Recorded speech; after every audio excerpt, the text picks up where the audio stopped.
it's also doing fiction. It's also sort of using this sci-fi format. And a lot of the stories in the book do this. So you also notice that the idea of turning the sky white, that's something that climate scientists actually have ideas about to do. Now my collection is sort of a breaking down of sort of deconstructing Western civilization and white supremacy, so I'm also using it as a metaphor. But if you notice other stories in my collection, I have one called The Parafable of the Stone Date, which is sort of an origin story, but it's told in a dialogue format. So looking at the ways in which stories are communication, how they're dialogues with other stories, with other people. I have a story that's a fake scholarly article that's also sort of a detective fiction. And so what I'm looking at here is sort of like the ways in which we hold up our culture. How do we bring these forms together? And what does it mean that a lot of our truths are just sort of solidified by the ways in which we tell stories? And what happens when we live according to fictions, right? When we have this idea of white supremacy, right? This idea that white people are superior because of their skin color, which we know is a lie, but yet so many people have accepted it as truth over the course of history that it's come to structure all our systems and ideas and thoughts. So like a lot of this collection is looking at that. How do we put these forms together? I also have a story that's called Judgment Day. That's the main story of the book. It's sort of a more realist form of story, but the premises are pretty absurd. So you have two people living inside one person's head. There's two sets of memories, and it's sort of showing the tragic fallout that happens when you have these diametrically opposed versions of whiteness inside one person's head. What's the tragic fallout that happens from that? So bringing all those forms together, I like to do the formal play, and so Amit and I were going to talk in a few minutes about sort of the differences and similarities in our craft. So I was going to kind of preface it by reading that poem and talking a little bit about the forms of the collection. So I'll let Amit talk. Well, thank you, and thank you for actually thank you for organizing this. I really appreciate it, and it really gives me an opportunity to talk about lots of things that we kind of left off right when we were discussing things. So, like Mike, I'm also interested in broad themes, but a different set of themes. I'm more interested in the interaction between an individual and the larger society of an emerging middle class across the globe. So while racism and colonialism and all those things are themes, but they're not something that I'm more overtly concerned about in my work. And there are also smarter people than me who have done that, including Mike. So that's something that I don't need to worry about. And the other thing is, for a vast majority of people in the world, a vast majority of them are not white. And for their day-to-day interactions, racism and colonialism plays an important role, but only a peripheral role in how they define their day-to-day activities. So how is society defining them? How are they in turn defining society? So those are the things that I'm more into. So for example, things even like stamps. And many of us, and especially the younger generation, doesn't know what stamps are. But stamps used to be really important. I mean, 20 years ago, 30 years ago, we used to collect stamps, we used to love looking at stamps, and they all represented a certain history, they all represented a certain global view, they all represented a certain national view. So those are important things. How did, for example, the railways define a nation? They did. I mean, we don't appreciate that, but the railways, the postal service defined the nation. And if, even now, if the railways falls apart, or the postal service falls apart, the nation pretty much falls apart. And you can see that in many countries, Somalia, Afghanistan, and all those places. So those are the things that I'm focused on. So in the first two books, The Life of the Times and The Life of the Times 2, I didn't venture too far off from my background. So I was born in India. I spent about 18 years in India.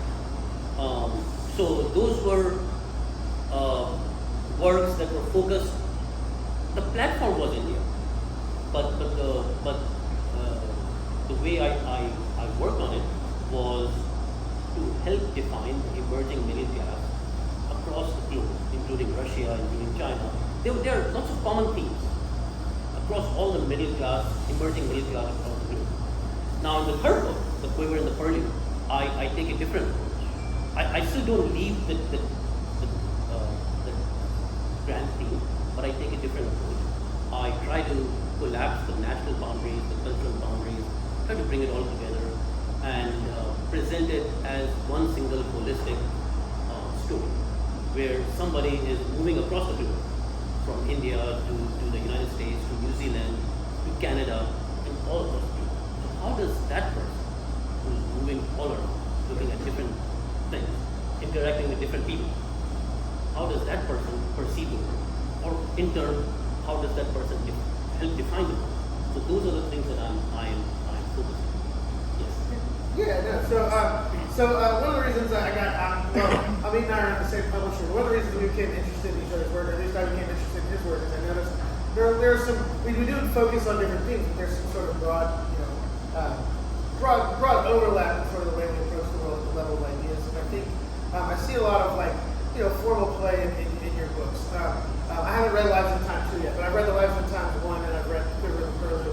Now, Quiver and the Curlew, for the audience here, it starts with this guy's writing. He said he lives his life according to rules, and he's writing all his rules down in this book, and as he's writing his rules down in this book, it begins to grow fur, and then it eventually sprouts wings, and the book flies away from him, and he sort of goes on this odd quest to get hold of that book again. So I wanted to, because I'm interested in that process of storytelling, and I see some metaphors in that first section between sort of how I'm looking at how the fictional forms happen and sort of how you're playing with what happens with a book when you put it out in the world. And so I was wondering if you could comment a little bit more on why does a book just fly away all of a sudden?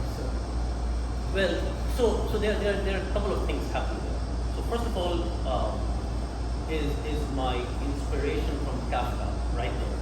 I mean, that's absolutely the most famous story of Kafka, which is the salesman, right, who develops, who turns into a bug, right? The metamorphosis, right? That's metamorphosis. But more importantly, what I'm trying to say here is that the more you try to focus on living by rules, the less you're going to be able to do that, right? Life has a way of taking over. There's only so much you can define your life by certain rules. So you have to let go. You have to be open to experiences. You have to live by creativity, and that's what I'm trying to focus on. But at the same time, what I liked about your work, especially the story that's based in Houston, it's a long title, right? Percy and yes, I could never get that right. Yes. Because that really brought Milan Kundera to the forefront in my mind. And I don't know whether you were focused on that or not, but that's what I thought. I said, that's Milan Kundera right there. Right? I've read Kundera. I really like a lot of Eastern European writers. I think that where I draw a lot of inspiration from those guys is that they lived in these sort of these socially chaotic societies where there's totalitarianism and all this kind of stuff happening. These movements sort of clashing with each other, and I think there's some overlap between what was happening there in the early 20th century and what's happening in America right now. I'm also heavily influenced by Kafka. I actually have in Judgment Day there's a drug dealer named Gregor who goes by the nickname Beetle, which is based on the metamorphosis as well. But the Kundera, I don't know that he's necessarily directing. I've read a lot of Eastern European writers. I don't know that I was channeling him directly, but I have read a lot of that stuff. I really like a guy named Verma, who wrote Too Quiet a Solitude, which is about this trash collector living in a society where they're banning books, and he's the guy that's responsible for tossing them all into the trash compactor, and he begins to sort of try to save these books. And it's a pretty interesting. It's only about 130 pages, so it's a pretty quick read, but it's a pretty fun book. So I bring a lot of those kind of influences into my work. I mean, I noticed that in your work, I know we talked about this before, but before the audience, I channel a lot of Italo Calvino, who's this really interesting postmodern experimental fiction writer out of Italy. But I know you said you didn't necessarily intentionally intend that, but I was wondering if you could talk about some of your influences as well, aside from the sort of Kafka influences. What got you? Because if you'll read Amit's book, what you'll notice is things happen that you never really expect. It's really a tumble through the book, especially Quiver and the Curlew, I think. All sorts of strange things happen.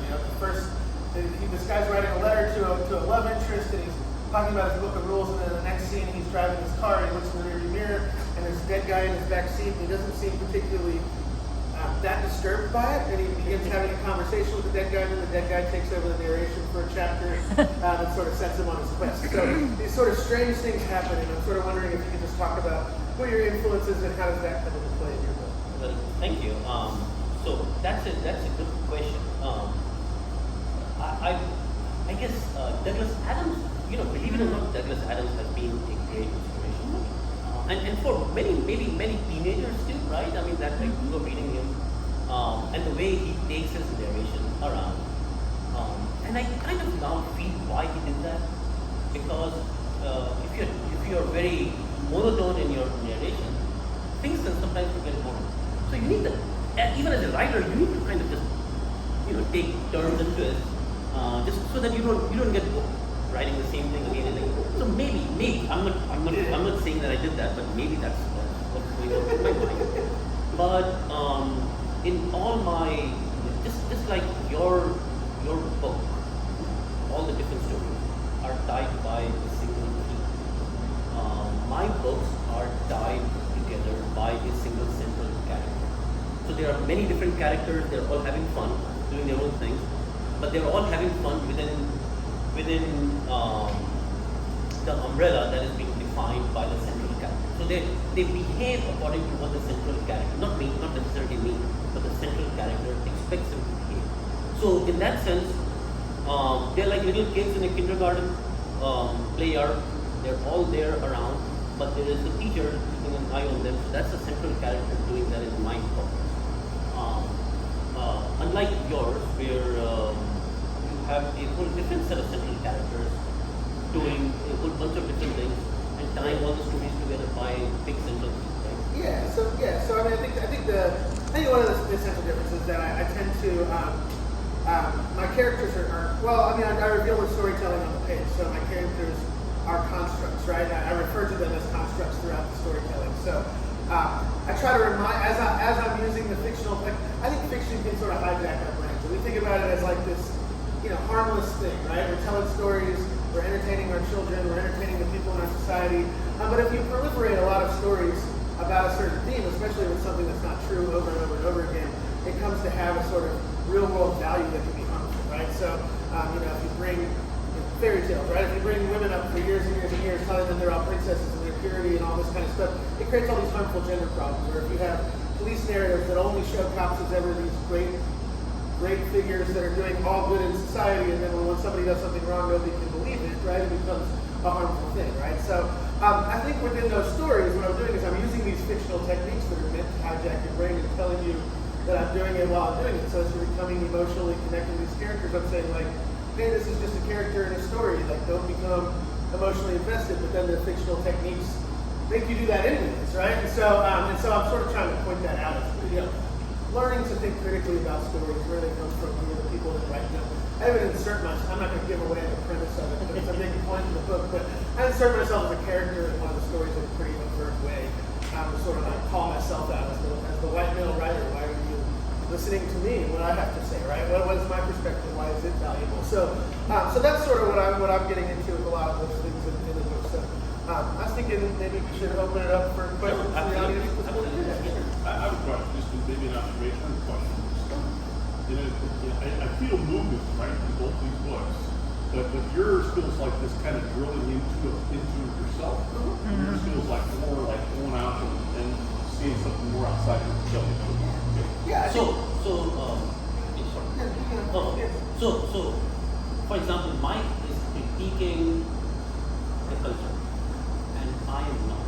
I am accepting it as it is and trying to figure out my way around it in my books. So that's a big difference. So he's right from the beginning holding the torch and the pitchfork and trying to stab the culture. And I'm like, I accept it. I accept it, and what do I do now that the culture is defining me, and I'm trying to define the culture too, and that's what's important, right? So, yes. Yeah, I think what happens, I think what you'll see is like Amit has this really cool thing in this first book, The Lies of the Times, where the subcontinent of India is an actual character in the story who lives and moves and breathes, and the people that live closest to the mouth of this character end up with some sort of magical qualities happening in their lives. I don't want to give too much away there, but so I think Amit and I actually have a lot more. I think that yes, I'm probably more calling out the culture in an overt kind of way. I think some of that is just positionality, right? Like as a person who is a white man who understands that I've been given some levels of privilege and sort of power in society, that I have a responsibility to say like I don't necessarily want all of those privileges, and this is why. But I also think that there's some similarities, right? I mean, he's very aware in his books. He's very aware of the ways in which systems structure individual behavior, and I think that's really why I'm trying to call out the weather system, because I think that until you want sort of change that can actually work, or if you want change that can actually work, we actually have to make adjustments at the system level, and not we keep reforming systems that are not serving us. So that's sort of, I guess, I think Amit's less worried about what those reforms are, more worried about sort of how does this emerging group of people who have traditionally not had very much power now are finding ways to achieve some power. How do those people continue to build on that and thrive in a society that's not necessarily built for them? I think is more what Amit's doing than what I'm doing. So he's more radical than I am. Anyone else have a question or idea, thoughts? Thank you. Yeah. Sure, one more. No, go ahead. I guess I think it was a certain way with what you were talking about. That whole movie theme is like maybe like a trip where you're like on an airliner, right, and you're having to just make this direct trip, just flying over it, and you're like on a train and you're stopping and exploring, and but you're still moving forward, kind of in a journey, but it's just more incremental. Yeah, I mean, there's differences in there's different, like, Amit's book is a novel, first off, and mine is a collection of short stories. In some ways, what my short stories do is they're all centered on the same theme, and there's sort of different angles into that theme. That's why I play with all the different forms, so you can see, like, what we traditionally think of as narrative, we think of as story, and so we think of the movies and books and that sort of thing, but, poems are traditionally narratives, scholarly arguments, right, in a lot of ways are narratives, especially in the social sciences, that they're things that people put forth, and then they get tested to some degree, but people come to accept them as true, and they hold a value, and at some point a logical critique stops happening, right? So once you accept something as true, then it has a true function, whether or not it actually is or not. I think Amit's book isn't looking at it that deeply, but Amit has some interesting stuff that happens that I think, like you said, in the stamp collecting, he has these stamp collectors that are discussing sort of the mail service and sort of what it meant to like sort of the colonial world or the post-colonial, decolonial world, and that sort of thing. And then he also has he has a lot of different interesting. He has a point at which a spaceship just shows up randomly and takes these characters off to outer space. So he does some like really interesting stuff that I think is, and I think it is. I think as much as Amit says he's not as radical, and I don't think he is. But I mean, it's like, but I think there's some radical things that his fiction does that I think are very helpful, and I think art is a form of subverting the status quo. And so I think, and I think what I like about his work so much is that it's just when you go through an MFA program and work in a literary journal and do that kind of stuff, you start to see the same stories over and over and over again because people are sort of picking up and getting influenced by the major writers in our society. And I think when you read Amit's work, what you notice right away is that it doesn't conform to any of those kind of values, and it still is very entertaining, very insightful, very thoughtful. So yeah. Thank you. Yeah. And I appreciate that. Yeah. And because I didn't really write I didn't write to an audience. I wrote it for myself, and I wrote a story that I thought I would like, and that's always been on my mind. I don't want to tell this to Magdalene Publishing, but I'm not writing to sell books. I'm writing to I think that's where we both. I mean, I wrote the book that I always wanted to read, and I think that most writers do that. Any other questions? Except for the embarrassment. and the Harry Potter league, right? Anybody have any other questions? Just an observation. I mean, you guys clearly come at the world from two different angles, two different perspectives. And I think what I like most about that is what it says about the two of you, that you have this conversation that's so mutually respectful. And that's the way the world really needs to be. So thank you for that. No, I think you know, Amit and I did we did an interview for a magazine called Reading Nation a while back, and that's sort of where the idea for doing an in-person live discussion sort of germinated. And what I noticed in that conversation, I think that, you know, as a member of the white American middle class, and then seeing Amit's, you know, difference as, you know, person from an immigrant class is also middle class, but a different sort of place that he comes from, that some of his critiques really push back against some of the stuff that I've read and studied and whatever in ways that are different, just because he comes from that different culture and has a different set of ideas that are foundational to him. And I'm interested in that. I'm not a person that I don't ever want to be a true believer in anything. I sort of always want to be a skeptic and be questioning of where my ideas come from and why I have them and you know, what value do they hold in my actual life experience and in the world experience. Where did you go? I got from San Diego State University. San Diego State? So, yeah. Did you end there? No, I'm actually a professor in electrical engineering. Yeah. Texas A&M Kingsville. I teach engineering over Oh, really? Yeah. Oh, okay, wonderful. If nobody has anything else, I guess we'll wrap it up. Thank you all for Thank you.